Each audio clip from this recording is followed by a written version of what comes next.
Hello, welcome to this presentation. In this presentation, we're going to look at communication and the conflict.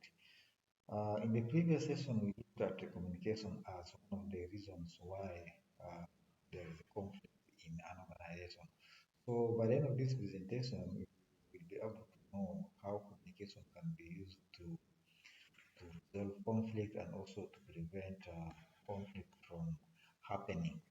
So if you don't communicate well with your fellow employees, you're going to cause conflict, or else the conflict is going to be escalated depending on the way how you handle it in terms of communication. Then it can also lead to misunderstandings and then damage the relationships. So you will not be in good terms with your employers, your fellow employees, because of the way you communicate to them. So your relationships will not be good because of the way you handle communication or because of the way how you report to your boss or the way how your boss gives you instructions related to the work. So that is how communication influences conflicts in an organization. Now let us look at why is communication important in conflict resolution. Number one is understand each other's perspectives. For you to understand the other person's perspectives, of course, you need to engage that person into communication. Ask a few questions, and then the person will be able to reply to you. That means you are going to know exactly what transpired or what led to the conflict. So it helps us a lot. If you don't understand the other person's perspective, first of all, if you're trying to resolve the conflict, it becomes very difficult for you to resolve it because you have not understood the perspective of the parties who are involved in the conflict. So, in a conflict, there is always one party which is at fault. So, understanding the two different perspectives helps you a lot in determining who is at fault or who started the conflict. So that's how communication is very important in conflict resolution. The next one is express their own needs and concerns. The people who are involved in the conflict will be able to express their concerns or their needs. If you're someone who cannot express yourself, if you're someone who cannot communicate well, then even if you're not at fault, the whole thing will appear as if you are the one who is at fault just because of your inability to express yourself. So if I've ever seen people who stammers, they easily get angry. Why? Because they don't speak fluently and then they will easily get frustrated and then get angry. So if you're speaking to someone who is stammering or someone who stammers a lot, you need to make sure that you give that person enough time to make his points. Otherwise, if you don't give that person enough time because of his condition, he will get frustrated, then the conflict will not be resolved. So, as a manager, you need to consider people who stammers and then handle them uh, very well. The next important of communication in conflict resolution is it finds a common ground. Okay, through communication you will be able to reach a common ground, what you can call a mutual understanding to resolve your differences, and that one will only be achieved through communication. Lastly, develop solutions that work for everyone involved. So after listening to each one's perspectives or views, of course, you are going to develop solution which can be acceptable to everyone involved based on what causes the conflict or based on their perspectives about the subject matter. So that is how communication is very important when it comes to conflict resolution. So as a manager, you need to make sure that you follow up the steps which I've just explained. Now let us look at effective communication skills for conflict resolution. What skill do you need to have as a manager or as a mediator to resolve a conflict? Number one is active listening. So this involves paying attention to what the other person is saying. So if you don't listen attentively, then you will have nothing to say. So if you have nothing to say, it means you are not going to resolve the conflict. Or if you want to add on things of your own, then still the conflict will not be resolved. So if you really want to be a very good mediator, you need to make sure that you listen actively to the parties who are involved in the conflict. So it also means asking clarifying questions and summarizing what you have heard. Okay, you can ask questions and then make a clarification on what the two parties have presented to you as a means of trying to resolve the conflict between them. So that's about active listening as one of the key skills of resolving conflict in an organization. Number two is clear and direct communication. So you need to communicate directly to the party involved in the conflict. The communication should be clear. Okay, it means you don't need to hide uh, things. You don't need to beat around the bush. Go straight to the point and then express your feelings or your views as a means of trying to resolve the conflict. So it also means avoiding using passive aggressive language or making assumptions. So you don't need to be aggressive. You need to be friendly to make sure that the other party is also contented with what you are presenting. So being aggressive means you are not willing to resolve the conflict. You are just escalating the conflict. And also, you need to stop making assumptions.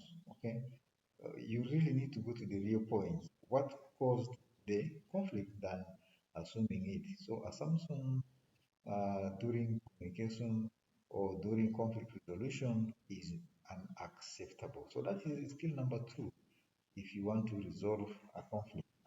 The next skill is respectful communication.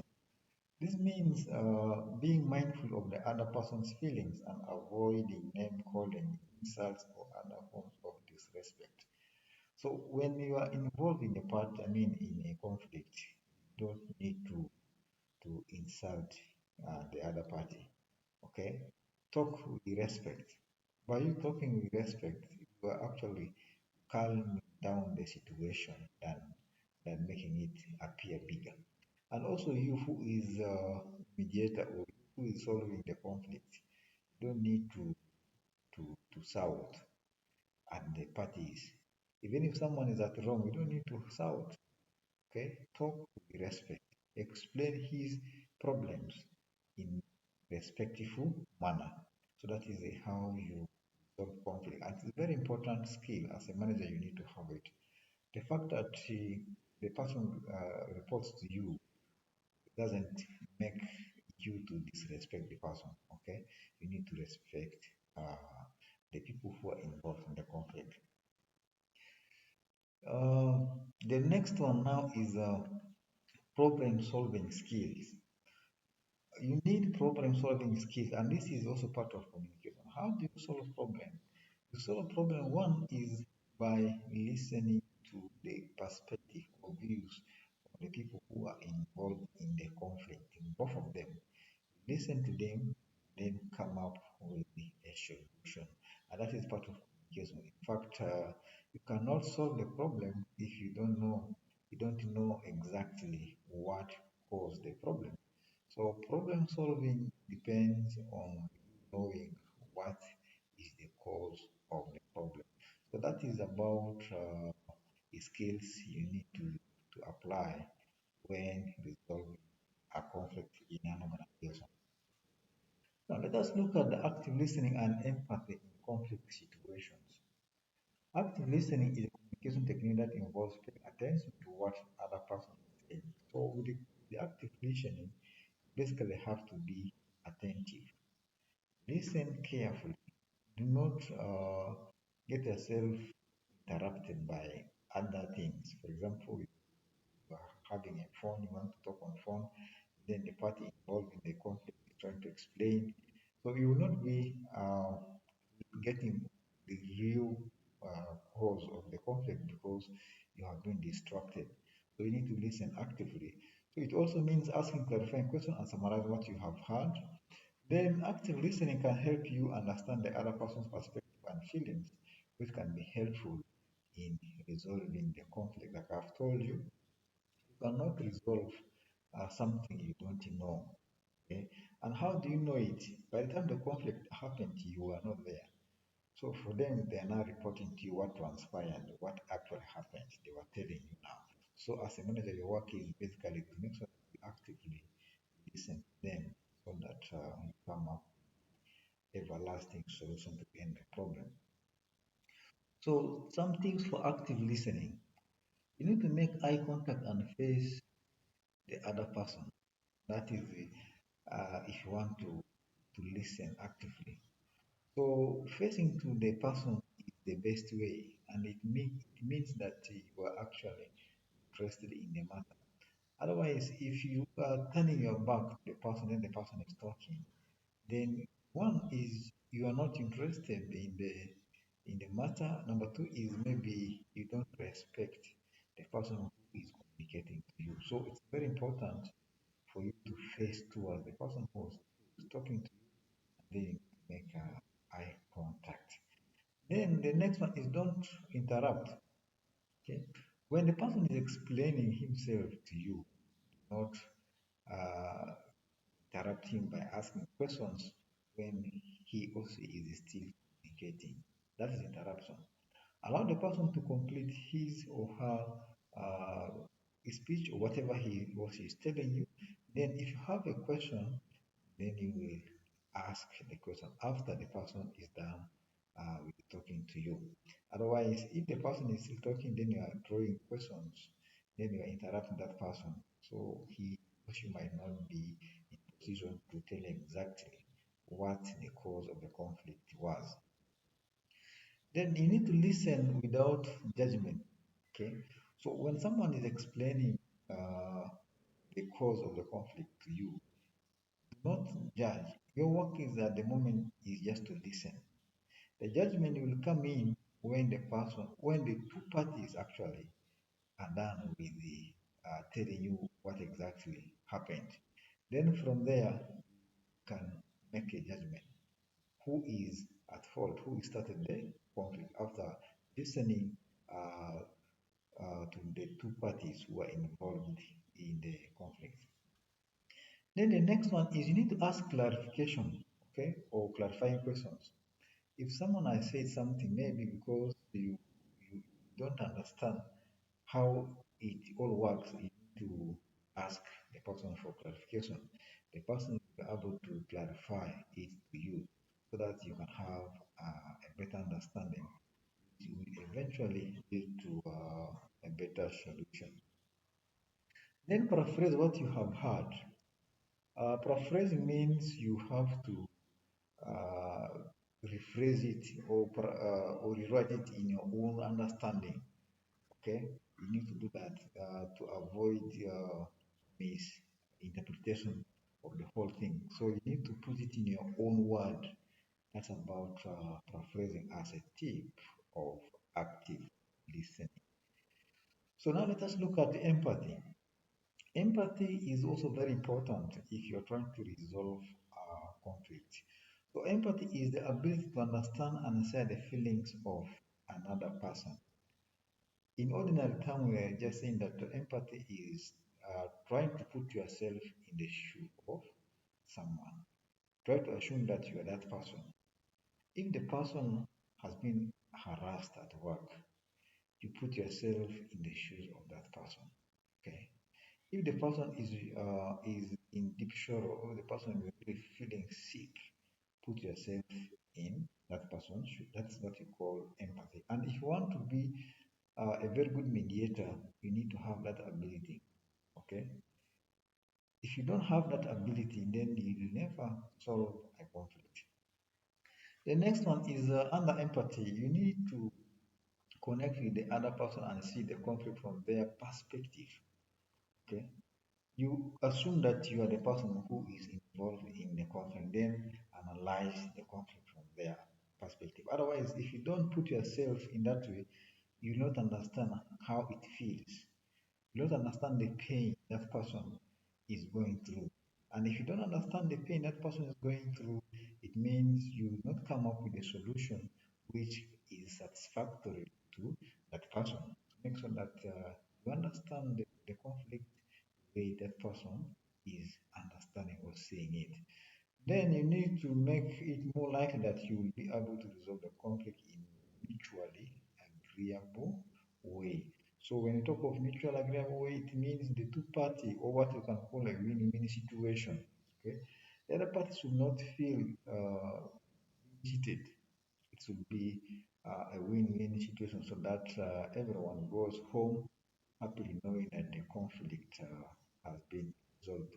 Otherwise, if you don't do that, then you have not resolved any conflict. One party can be happy, and the other one is not. It means the conflict has not been resolved. So basically, that is how empathy helps resolve the conflict. So some tips for showing empathy. Number one is put yourself in the other person's shoes, which I've already explained. Then acknowledge their feelings. I've already gone through that. And then let them know that you understand. Okay? How do they know that you understand? If you don't put yourself in their shoe, if you don't feel the way they are feeling, then they will not know that you understand.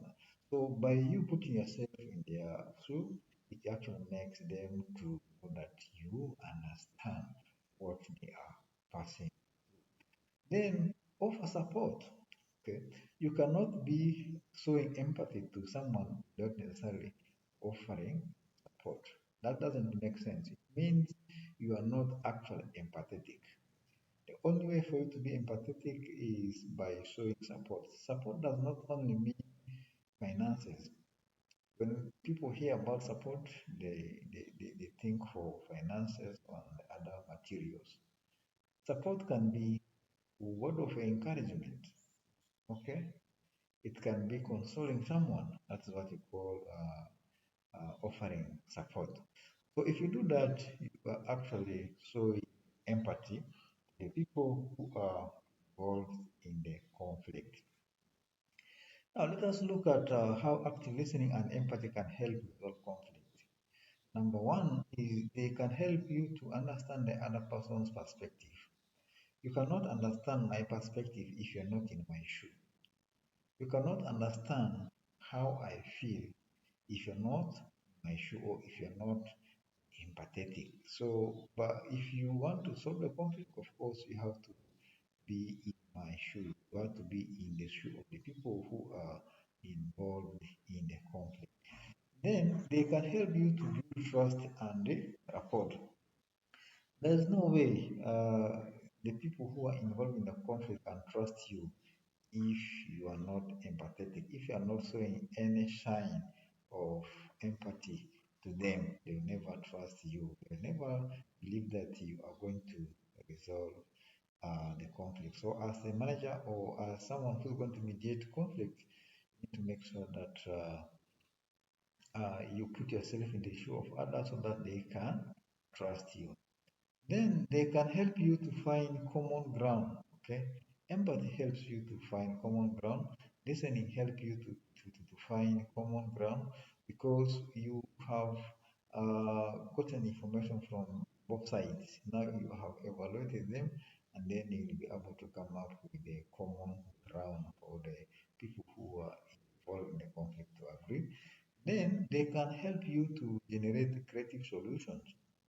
You will be able to come up with a solution which is everlasting, which can be accepted by both parties because you have been listening to them, you have been putting yourself in their shoes, you have been putting yourself in the whole situation. So by doing that, you are going to be having a creative solution to end the conflict. Then lastly, they can help you to de-escalate the situation.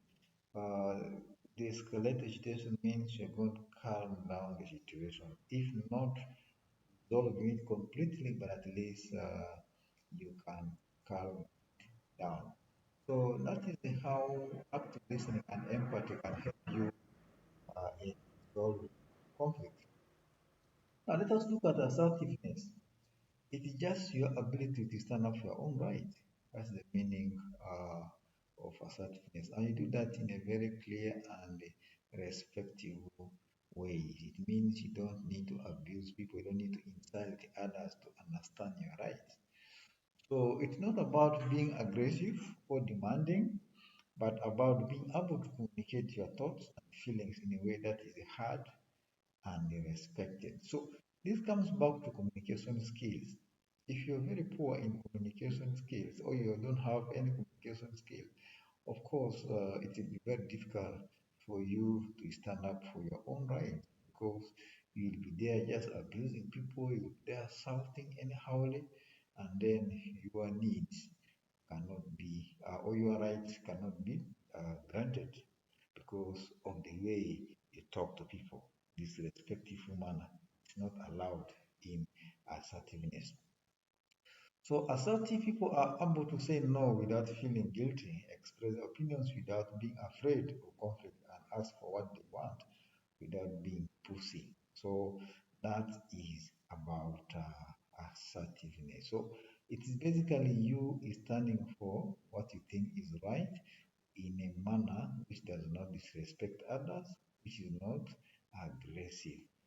It's very important skills you need to know when it comes to uh, communicating to the public about, I mean, communicating to the mediator or to the team which is resolving the conflict about what you think is right.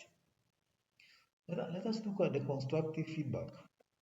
A constructive feedback is a feedback that is given in a way that is helpful and supportive. If someone has communicated to you his or her view about the conflict or listened to it, you need to respond back as a manager or as a mediator. You need to respond back to them concerning their view.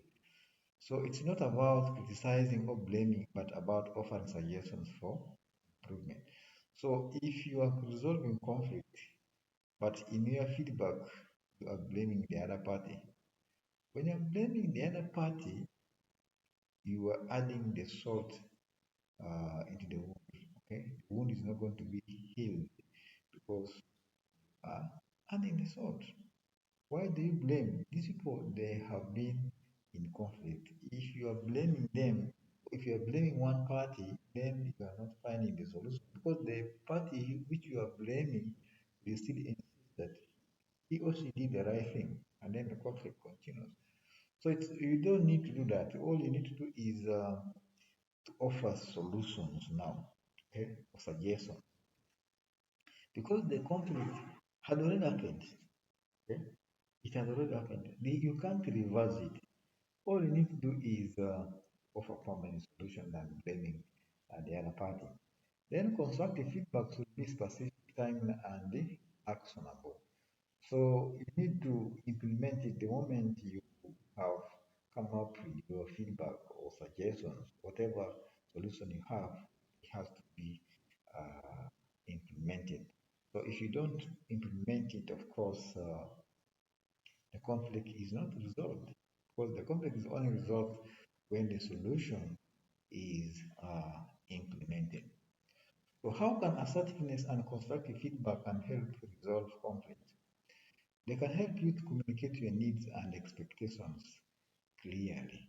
You will not be fearing, not be disrespecting others or abusing others, but you will stand for what you think, what you expect in a very clear way without hurting the other person. Then they can also help you to build trust and rapport with the other person. So if you stand firm for what you believe is right, for your right, and then you don't abuse anyone, you don't disrespect anyone, it means that you will be trusted. Okay? You will be trusted. The party who is the other party who is in conflict with you will actually trust what you are saying because one, you are not abusing them. you're not abusing him or her, and you're not also disrespecting that person, but you're just expressing your expectation. So they can help you to find common ground and a compromise. You reach into a win-win situation, or you have a compromise. With a compromise, you give up on something so that you want to end the conflict. Then lastly, it can help you to de-escalate the situation and prevent it from escalating. That's about how assertiveness and constructive feedback help in resolving conflicts. So let us look at how to give assertive and constructive feedback. You need to be specific. Don't just say you are doing a bad job. For example, you have to say something like, I noticed that you missed the deadline on this project.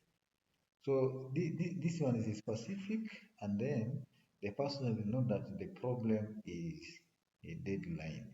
But if you are not specific, you are just saying that you are doing a bad job, then the person will be discontented. It's like you are not appreciating the person. So can we talk about what happened and how can we avoid this in the future?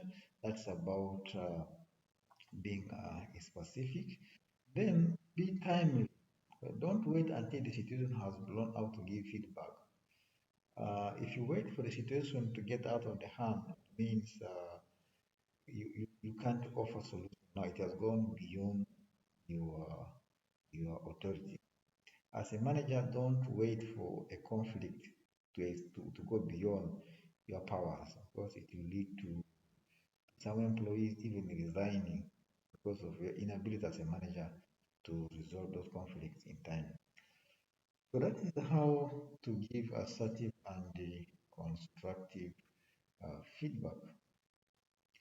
So we still continue with the how to give assertive and constructive feedback. Be respectful, okay?